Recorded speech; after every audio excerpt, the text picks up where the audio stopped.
everyone, it's Jules. Welcome to Jules Reads. In this video I'm going to talk about my 2025 TBR, my to be read books. I do have a big cart, three-tiered cart over here full of books that I put on here with the intention of reading them this year. Some of them are from authors I've read one or two books from before and really love, so I'm going to give them another try or see if they can become an all-time favorite author. And then some are some themes I have thinking I want to do some vlogs on this year. But let's get started. This might take a while. I'm not going to go too far into descriptions of the book. Sometimes I don't even know what they're about. I'm going to have my glasses on. I apologize if there's some glare. But my immediate books that are on my February TBR are for Black History Month, and that is The Nickel Boys by Colson Whitehead. And this is a movie that I think is available now on Apple maybe to stream. I know it was in theaters back in December, so I'm hoping it comes out to stream soon. And I know this is going to be a hard read. It's about the 1960s Tallahassee Reformatory. I think it's a novel based on true events. There's been a few novels like that based on this reformatory. I think that Tana Reeve, I can't say her name, do. But I look forward to reading that. I have never read Colson Whitehead before. And it says it's the Pulitzer Prize winner. And then I've never read Toni Morrison. How dare I? And this is The Bluest Eye. So I've pulled those out to read for February. And then next up on my TBR soon, I'm hoping probably in March, are some booktuber favorites. And this is, I don't know whose favorites these were without looking at my notes, but I will mention that in my vlog. One is Botanical Daughter by Noah Medlock. It's an unusual thing to live in a botanical garden, but Simon and Gregor are an unusual pair of gentlemen.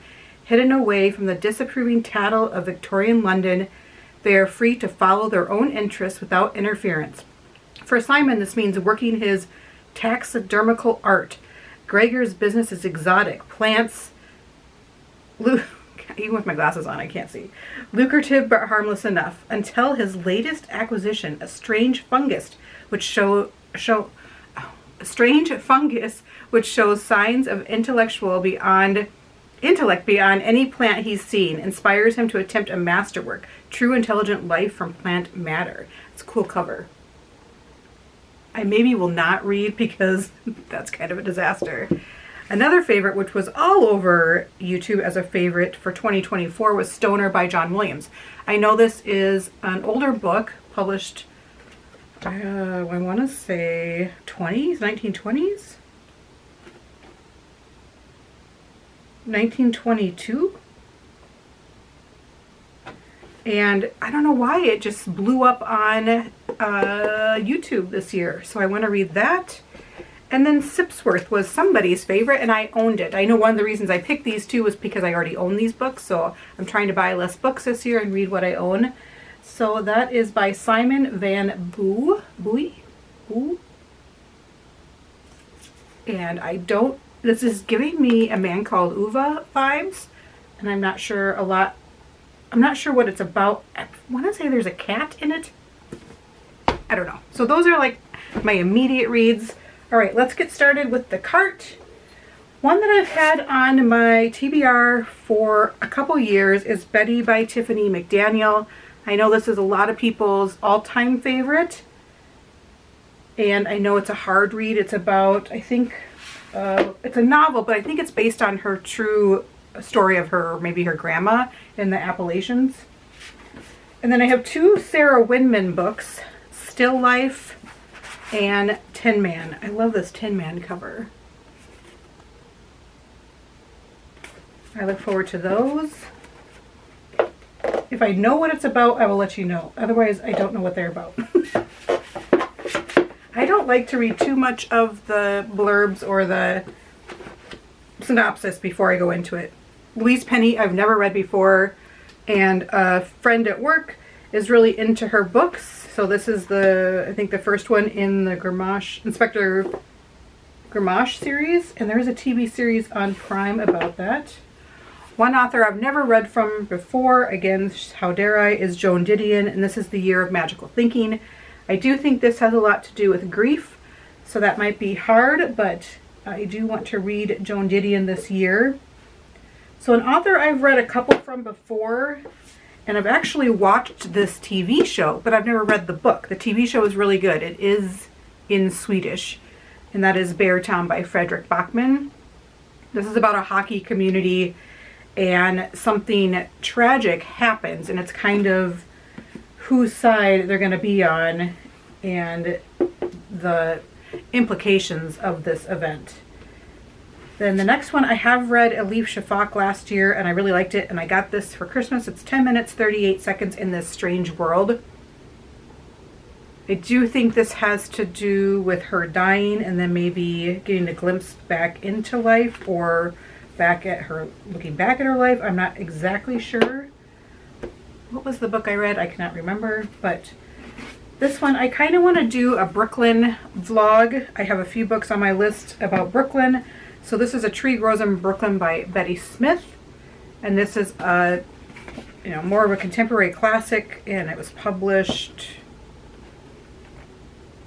1943. That's a chunker. Jeff Vandermeer, I just finished Annihilation, so I want to read more from him. I really liked Annihilation, and this is Born. I think this is it a series? This is what it looks like. I love his covers. I'm not sure. It might be a series. I feel like it's a trilogy or something. And then this author, I actually have another one of her books upstairs on my TBR, but this is the other one I want to read. This is Claudia Pinheiro. This is A Little Luck. And is she from Colombia?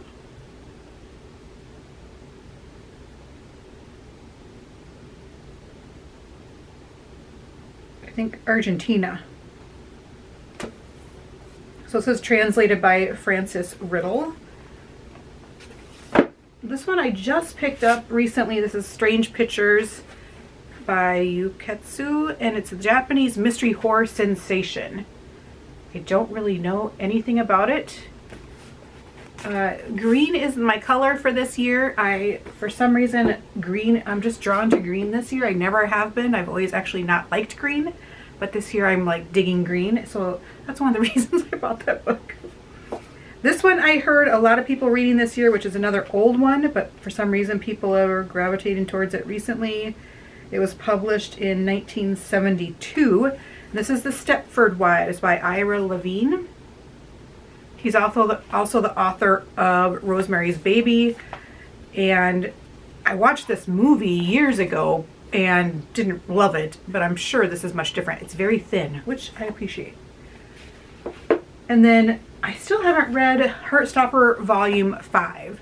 So this is a graphic novel. I've read the first 4 books and love them, love the TV show, so I just need to get that done, which doesn't take very long, like a couple hours, maybe 1 hour.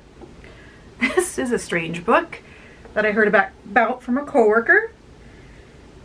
I don't even know how to explain it. She would explain it very well. This is The Kabbalion Hermetic Philosophy by the 3 Initiates.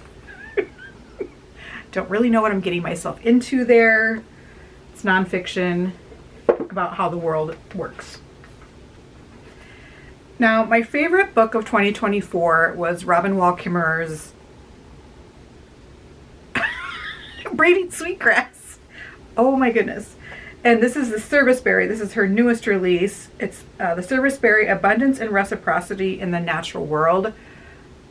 And this is more like a beautiful illustrated book. I don't know why I'm showing it that way, because I can't show the deckled edges that way. But there are some illustrations in it. And it's a small book, both in height and width and depth. And I look forward to reading that. I loved her book, Braiding Sweetgrass. That was my favorite book last year. Now, this author I read from last year and loved it. I read The Book of Lost Names by Kristen Harmel. And this is The Sweetness of Forgetting. I want to try and do a Paris-themed vlog, So that will be included in that. And I just definitely want to read her again to see if she might be a favorite author. It's historical fiction, probably World War II. Maybe not. And then this is, one of my favorite authors is Louise Erdrich, and this is The Mighty Red. I am reading Love Medicine right now. And it's a strange little book. I'm enjoying it. I'm not sure about the writing. I'm having a little bit of a hard time understanding what's happening, but I am liking it. Okay, we need to grab. From the down below shelves, I have Tiny Beautiful Things by Cheryl Strayed. She wrote Wild, which the movie, if you've seen that, is the one with Reese Witherspoon where she's hiking the Pacific Crest Trail. Is that what it's called? I think so. And this, I think, is letters while she was doing a newspaper. What do you call it? Oh my goodness. Advice column, maybe? For more than a decade, thousands of people have sought advice from Dear Sugar, the pseudonym for a best-selling author Cheryl Strayed, first through her online column at The Rumpus, later through her hit podcast Dear Sugars. So, and this became a TV show as well, which was Catherine Hahn, I think, is starring in that. And then this, I read James last year by Percival Everett, so I would like to read another one of his books, and this is Erasure. And I picked this one to read because there's also a movie, so I could do like a little movie thing. I gotta write that down.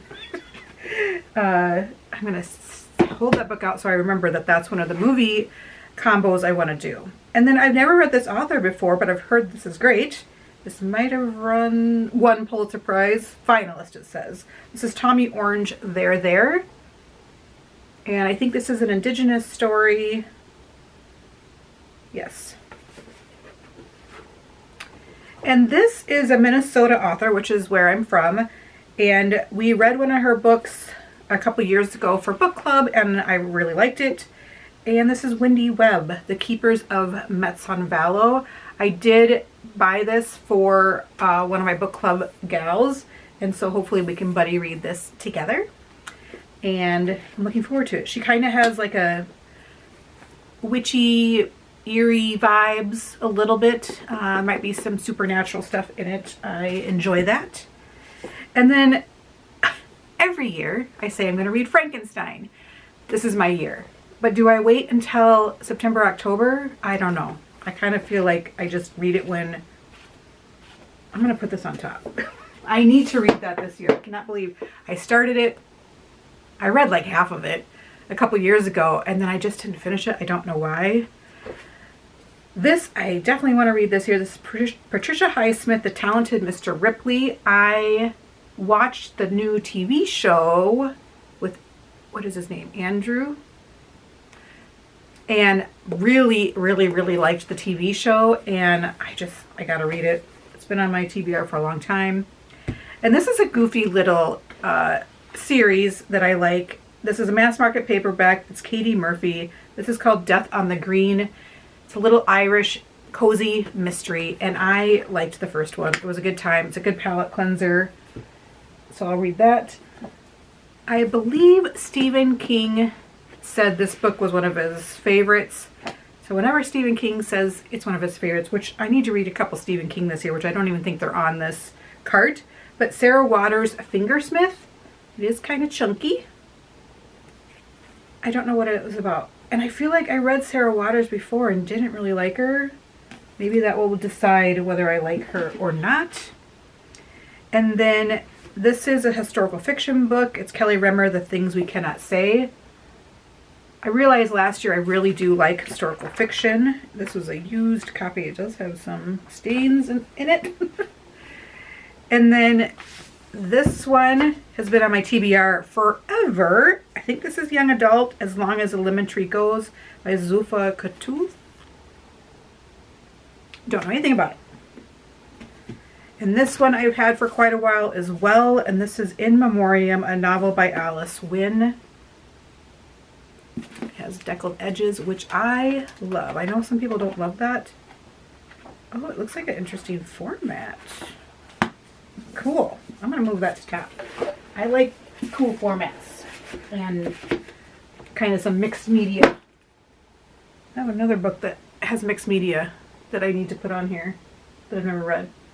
The Illuminae. All right, this is the last of them. If somebody's counting, please let me know how many this is. And this is Edge of Collapse by Kyla Stone. I have no idea. I think I saw this on a Facebook post and it looked good. Yeah, so that's on there. And then I've never read this book before. I'm sure I was supposed to in junior high or high school. Where the Red Fern Grows by Wilson Rawls. It says a must read for kids 9 to 14. And I know I read this probably in high school or junior high, but I need to read it again. It's The Outsiders by S.E. Hinton. And then this is another Minnesota author I want to get into and see if I like or not. This is The Life We Bury. It's by Alan Eskins. I love supporting local authors. And this is one I do want to do kind of a movie book combo vlog. This is Nora Neale Hurston's Their Eyes Were Watching God. I believe this was a movie like 10 years ago. I want to say Halle Berry. This one is pretty soon on my list. I should actually pull this out. I want to do a movie combo with this one, and this is What Was She Thinking? And they renamed it for the movie called Notes on a Scandal by Zoe Heller. I'm going to pull that out. And then this is another historical fiction by Ruta Zapata's Between Shades of Grey. So I want to figure out which historical fiction authors I like. That is a lot. Let me count. It's 40. I can do that. I can totally do that. All right. Thanks for watching. What are your priorities for 2025 on your TBR? Are there any must-read books for this year? The other author, so Stephen King that I didn't mention, and John Boyne I want to read more from. Those are probably two of my favorite authors, so I need to read more of their books. But other than that, I think this is what I got going on. I'm sure there'll be some new releases coming in here, but this is what I want to accomplish this year. I would like to watch this video at the end of the year and see what I actually did accomplish. I kind of tend to be a little, have attention problems when it comes to what's on my list to read, but I hope to stick to it. We shall see. Thanks for watching.